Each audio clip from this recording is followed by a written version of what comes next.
aku sih iya sih, yang dikatakan di tulisan ini tuh menurutku emang ya real apa adanya di kehidupan sekarang gitu, kayak demi jadi tuh kayak manusia sekarang tidak bisa memanusiakan manusia lainnya gitu tuh loh. Jadi ya merusak alam ya, sama kayak yang di tulisan ini, kayak ya pakai pestisida demi apa sih, biar itu tuh sama kayak cari untung yang sebesar-besarnya gitu nggak sih? Prinsip ekonomi ya? Iya, prinsip ekonomi gitu, dan emang bahaya banget sih. Itu sih kalau dari aku. Kalau dari aku langsung keinget dua hal. Yang pertama itu apa yang aku dapat ketika dulu cukup lama naik gunung. Jadi hal paling berpengaruh yang aku dapatin selama naik gunung adalah apapun yang kamu lakukan itu akan kembali ke dirimu sendiri. Misalnya kayak nggak mau nih bawa barang berat, nggak mau bawa logistik yang banyak, toh juga ketika kita naik kehabisan logistik itu kan juga itu jadi risiko kita sendiri. Terus misalnya kayak nggak mau bawa jaket, yang kedinginan itu juga kita sendiri yang ngerasain, bukan orang lain. Nah, di tulisan tadi aku cukup notice sama yang soal masalah pestisida yang ketika para petani menggunakan pestisida itu juga ujung-ujungnya akan balik lagi ke manusianya lagi tuh. Gitu. Terus yang kedua aku ingat cerita teman petani di Bali. Jadi mereka untuk mengakali serangga-serangga yang menyerang tanaman padi mereka itu terus menanam, kalau nggak salah, bunga matahari. Jadi biar serangganya itu justru diberi makan. Misalnya ada semut, ya di satu titik itu dikasih gula biar mereka itu lokalisasi ya. jadi mereka nggak menyerang yang kita konsumsi, tapi mereka juga tidak dibunuh atau tidak diusir dari habitat mereka itu. Aku langsung inget dua hal itu tadi sih. Menarik sekali. Kalau dari Mas Aldi apa? Gavira? Kalau aku langsung saat dibilang manusia hanya mementingkan ras manusia itu, yang pertama kali terbesit bukan soal pestisida lagi, tapi langsung kayak ke sawit gitu, bahwa pembabatan hutan yang emang harusnya kayak logikanya manusia butuh oksigen dari pohon, tapi manusia nebang pohon untuk hidupnya. Sawit kan pohon. Benar itu pohon. Tetapi manfaatnya dia, apakah itu lebih besar dibandingkan kerugian yang kita dapatkan karena kita membabat yang lebih menghasilkan yang lebih banyak gitu dibandingkan hanya, karena kan itu jadi prinsipnya ekonomi lagi. Tapi aku saat pestisida tuh aku berpikir gini, oke, manusia ia menciptakan pestisida itu sendiri. Pestisida gunanya apa sih? Dia untuk menghancurkan hama. Kenapa hamanya dihancurkan? Karena kita membutuhkan beras untuk makan, gitu ya misalnya. Beras untuk makan. Terus kenapa sih emang kita harus menghancurkan hama itu? Karena manusia sudah banyak, sedangkan pertumbuhan beras itu tidak secepat pertumbuhan manusia. Lalu terciptalah pestisida untuk memenuhi kebutuhan manusia. Nah, lalu yang aku bingung itu, tapi kayak enggak, emang sih itu racun pestisida itu. Tapi bukannya kita juga membuat yang untuk diri kita itu paling nggak ada batasnya nggak sih, yang kita tahu bahwa itu kan pasti ilmiah kan. Kayak oke, itu racun. Kan itu ada takarannya untuk balik ke tubuh kita tuh kayak nggak bakal seburuk itu juga gitu. Kalau sih lo kayak gitu ya. Karena pestisida itu terbuat untuk membunuh hama agar mempercepat pertumbuhan padi yang gitu. Aku sih mikirnya gitu ya, kok yang pestisida. Jadi kayak balik ke tubuh kita tuh kayaknya nggak seburuk itu. Kok yang aku dalam kadar yang aman dalam jangka waktu tertentu mungkin. Iya mungkin ya. Gitu sih. Kalau sih mikirnya gitu.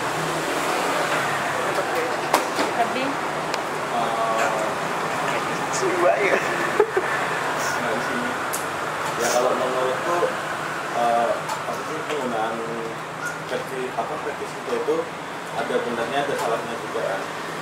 Ya mungkin kalau benernya dia bisa menghancurkan hama kan.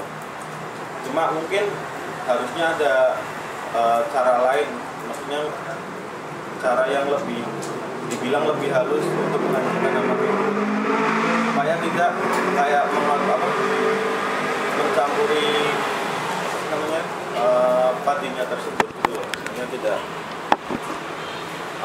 ngerusak, dia bukan ngerusak sih, mengkontaminasi mungkin padinya itu aja. Jadi mungkin kayak yang apa ya, ajarannya Bali itu cukup aneh ya. Sebenarnya kayak apa ya? Win-win solution sebenarnya. Iya. Salah Malah satunya. baru pernah dengar. Terus aku tuh yang dari cerita temanku di Bali itu bahkan pertanian tuh jadi semacam agama bagi mereka itu. Jadi emang karena yang memberi mereka kehidupan itu sawah, jadinya mereka mengabdi ke sawah itu. Tapi jujur aku sendiri juga belum pernah lihat di sana sih, lihat di Bali itu pertaniannya seperti apa. Tapi aku yang orang Bali baru pernah dengar juga loh itu. Oh iya, Mbak Viro orang Bali. bener. Bali sebelah mana? Bali Pantai. sebelah. Cuman aku emang tahu bahwa mereka memegang prinsip apa yang sudah diberikan ke alam kembali ke alam. Kayak minum aja deh, kalau teman-temanku dulu tuh minum paling enggak tuh mereka ngucurin dikit Iya. ke alam gitu. Oh, ngasih Jadi, lagi iya, ya. betul. Makan juga kan terus gitu. Iya, gitu. betul. Makanan juga diberikan. Itu kalau orang nggak tahu Terima kayak kasih. dibuang ya. Iya, mungkin mubazir. Sebagai tanda kayak apa ya, kalau kita mungkin bilang itu sajen gitu, tapi itu emang kayak sebenarnya tanda terima Tanda kasih yang terima kasih mereka ya. makanan yang sudah mereka dapat. Iya. Udah pernah ketemu padi yang tinggi belum? Yang ini lawak nih, aku yakin. Enggak, ini nggak lawak. Ini dari cerita teman sih. Padi yang tinggi. Padi tapi dia bisa lebih tinggi dari manusia karena kan kalau kita kan sistemnya padi pendek, udah sekali berbuah itu kan dibabat. Tapi ada teman di sana tuh yang dia nanam tuh nggak dibabat, tapi Di mana, di mana? Daerah mana itu? Bali lagi. Bali lagi, tapi Bali deket-deket Ubud. Ya masih daerah-daerah atas juga. Dia bisa padinya tinggi-tinggi. Itu dia lebih Jagung ke nggak itu? varietas padinya atau metode pertaniannya ya? Wah itu aku kurang tahu mas. Tapi ya dari fotonya dia bisa menunjukkan. Nah ini ada padi yang setahu kita pendek. Itu sebenarnya dia tuh bisa jadi ilalang itu kayak teh. Kan kalau teh kan kita setahunya kan paling cuma setinggi setengah meteran deh gitu. Padahal teh itu bisa kayak mangga gitu. Iya.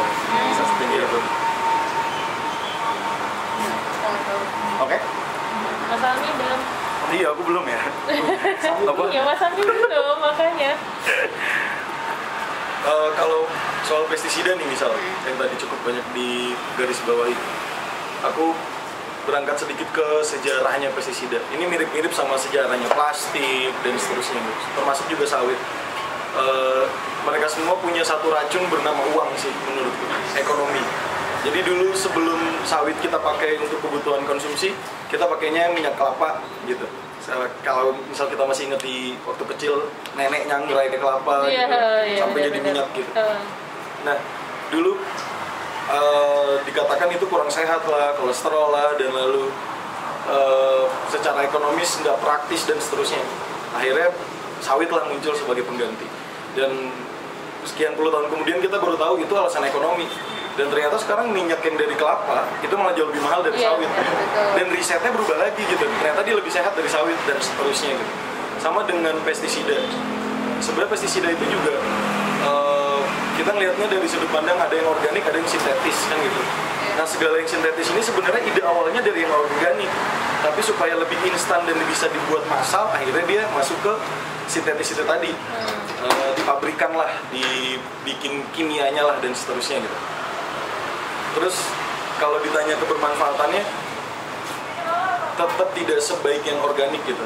Maksudku kita bisa punya spekulasi semacam kalau dipakainya pas. Ada teman-temanku yang kerja di salesnya pupuk-pupuk sintetik ya gitu. Kalau dipakainya pas dan tepat itu berguna dan seterusnya gitu. Alasan-alasannya selalu seperti itu. Tapi semua itu bisa dipatahkan dengan dua jawaban, satu Baduy, kedua Kasepuhan Cipta Gelar. Nah mereka mungkin salah satunya tadi Bali ya. Nah mereka benar-benar non sintetis gitu. Dan cadangan makanannya itu kalau untuk masyarakat Indonesia bisa bertahan 20 tahun untuk masyarakat Indonesia, apalagi buat mereka sendiri gitu, dengan sistem dan pola seperti itu. Itu kalau soal pestisida. Terus menariknya tadi beras, kebutuhan manusia meningkat, populasi dan seterusnya. Kita tuh suka ini kita balik lagi ke asal muasal beras jadi makanan. Itu punyanya Jawa. Itu metode hidupnya Jawa, menanam padi, memanen dan dijadikan nasi, itu metodenya Jawa. Seluas Indonesia punya banyak makanan pokok masing-masing yang tidak bergantung pada beras. Dan era Soeharto diberasisasi lah Indonesia kayak gitu. Gitu. Jadi di generasi kita sekarang kita mengenal makanan pokok Indonesia itu nasi. Karena kalau aku ingat waktu kecil aku sempat makan jagung, nasi jagung, umbi-umbian yang sampai sekarang aku nggak lihat lagi kayak gitu. Kayak bukan sesuatu gitu nasi di NTB tahun-tahun aku kecil. Sorghum juga pernah mas? Iya, beda penyebutannya tuh beda-beda daerah. Tapi intinya dia tidak yang cuma padi atau nasi kayak gitu. Memanfaatkan karbo-karbo lainnya yang juga dari alam. Terus buku ini yang tadi aku sebenarnya itu buku yang mau aku bawa yang aku bilang tapi nggak kebawa. Menariknya si orang ini Saras Dewi namanya. Dia sekarang kalau tidak salah dosen Visipol atau FIB kalau nggak salah di UI, dan dia udah menyelesaikan S2 atau S3 kalau di bidang ekologi, terutama ekologi sastra, ekofeminologi itu salah satu bukunya. Nah aku menariknya tuh orang Bali. Kalau kalian tahu lagu Lembayung Bali ya, dia penciptanya. Nah, Saras Dewi yang itu. Nah di bukunya kata pengantarnya itu menceritakan kenapa dia tertarik sama disiplin ilmu yang ini dan meneruskannya sampai jenjang yang sekarang gitu. Sepele banget alasan. Dia waktu SD sering nongkrong di bawah pohon ketapang di sekolahnya. SD apa SMP kalau salah. Dia sering kalau galau di situ, makan siang di situ, ngobrol sama temennya di situ. Ketika dia lulus, dia dapat berita kalau pohon ketapang itu akan ditebang demi renovasi sekolah. Dia sedih banget gitu. Dan dia belum lulus, dia protes waktu itu, masih siswa di dalam sekolah, tapi nggak didengar. Ya iyalah, maksud kita tentu bisa menalar, paham ya. Iya, kayak ya mau diperluas sekolahnya ya udah gitu kan. Itu hal yang sepele banget dan kayaknya 1 dari 100 yang akan protes gitu.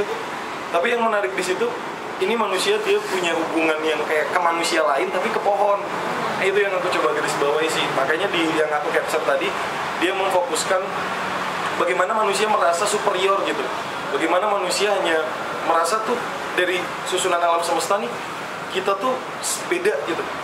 Kita tuh makhluk yang ras yang beda. Jadi kita bebas mau ngapain aja ke batang singkong, ke daun singkong dan semua itu demi kepentingan kita gitu. Kalau di Islam literaturnya itu yang disalahpahamkan menurutku, tidak diciptakan langit dan bumi beserta isinya untuk manusia. Itu salah satu dasar yang sering banget dipakai dan menurutku salah paham banget. Karena ada kata untuk. Nah itu nanti seru panjang tapi begitulah. Intinya manusia merasa kalau kita ini bebas ngapain aja. Merasa punyanya tapi tidak merasa mempunyai juga. Karena cuma mau ambil enaknya tapi nggak mau anaknya. Ya lebih ke kamu pernah ngerasa sedih kayak misal kamu melihara kucing nih, kucingmu hilang kan bisa sampai pada nangis gitu. Bayangin itu juga terjadi ke pohon, ke tanaman bunga mawar kayak gitu. Kemarin itu ada sulit banget. Yang pas tren salam dari Binjai itu petaninya yang sedih. Iya, pisang. Serius. Satu kebun habis lah buat konten TikTok. Astaga. Itu hal kecilnya ya. Satu hutan jadi sawit tadi. Karena kita tidak mau sedih. Iya benar. Itu. Aku langsung jadi ingat ini sih, salah satu dosa Soeharto itu ya memberasisasi semua daerah dan menjawaisasi Indonesia. Betul. Kan dikirim banyak kan keluar Jawa. Paling keuntungannya orang Bima jadi kenal bakso sama mie ayam sih.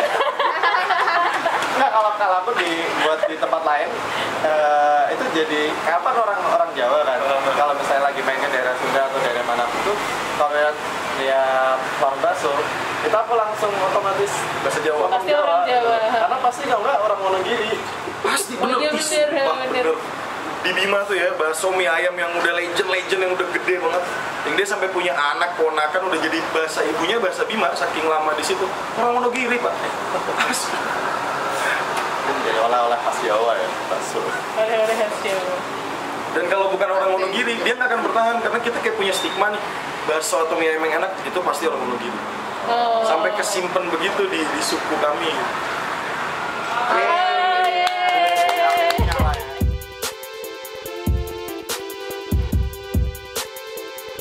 Jika kalian suka dengan konten ini, subscribe dan bagikan ke teman-teman kalian.